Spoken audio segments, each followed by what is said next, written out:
If you've never played an Oddworld game and seen how it all comes together, then you'll probably be horrified to learn that practically all of Oddworld Soulstorm is one giant escort quest. Not only that, but the followers you're escorting don't have the brains God promised a goat and die gruesomely from anything that so much as sneezes on them, and all of this has been done by the developers on purpose.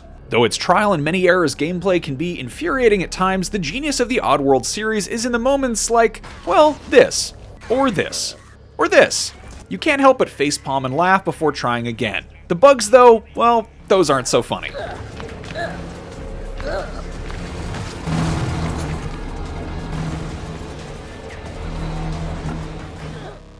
Oddworld Soulstorm is a ground-up remake of 1998's Oddworld Abe's Exodus that reimagines the incredibly bizarre setting.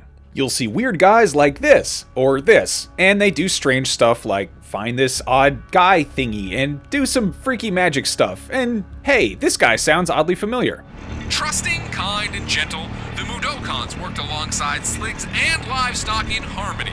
Anyway, the remake remains just as diabolically difficult as games of the PS1 era. Each level is a devious test of your cleverness, creativity, and patience. One area might require you to sneak past armed guards who you'd have no hope of challenging in open combat, while another asks you to keep waves of enemies busy long enough for hundreds of your followers to run away. Soulstorm's tough, but its single act of mercy, and its saving grace, is its checkpoint system, which saves your progress after nearly every obstacle. That minimizes the amount of tough challenges you'll have to replay, and it does wonders towards your ability to laugh it off when something like this happens. Being able to quickly try and try again allows you to master each section and devise the perfect strategy for overcoming the latest hurdle with you and your followers intact. Controls have also been reworked from past Oddworld games to be more responsive, and the maneuverability you have in Soulstorm is the best the series has seen.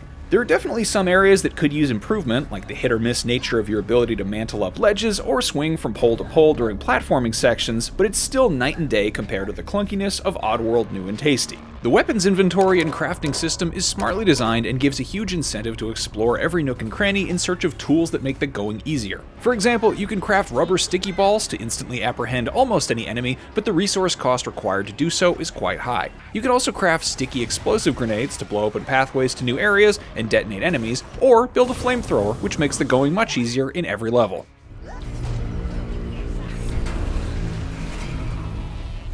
Where the legitimate challenge is an entertaining uphill struggle, there is also some unintentional and much less enjoyable difficulty added in the form of bugs, and Soulstorm has a whole lot of them. There's everything from visual glitches to potentially game-breaking issues like followers disappearing from the level altogether to whatever the heck is going on here.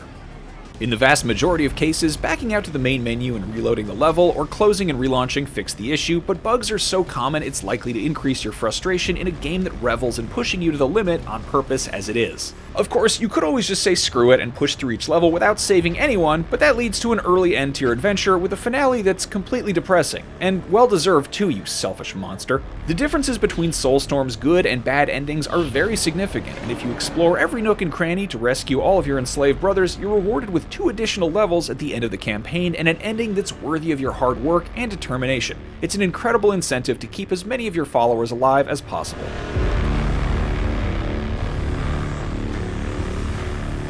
One of the things that makes Soulstorm completely worth the absolute pain in the neck that its challenging levels and numerous bugs often are is its story. The Mudokan rebels are lovable, pitiable goofs, and the power-hungry gluckons are disgusting, opportunistic monsters, and the setting's dystopian depiction of untethered capitalism and environmental destruction is unique, incredibly distinctive, and hilariously macabre. Everything about Soulstorm is so charming and otherworldly, it's easy to get drawn into Abe's journey from clueless slave to unlikely revolutionary. If there's one area that could still use some work to bring out Soulstorm's world and characters, it's sound design. Quite frankly, aside from the excellent voice acting, Soulstorm is an auditory nightmare. For starters, the sound levels are wildly inconsistent. Sometimes voices are way too quiet and sound effects are way too loud, sometimes you can barely hear what's going on and want to turn up the volume only for things to become earth-shatteringly loud a few moments later. Keep that remote control handy while you play.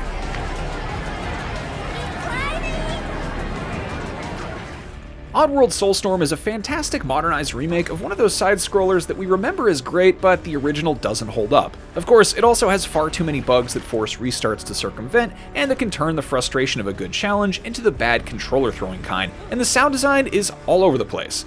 Although it can be an aggravating slog to get through its escort quest-heavy levels, it's also a unique, delightfully bizarre, and utterly rewarding experience with a fantastic story and a lot of heart.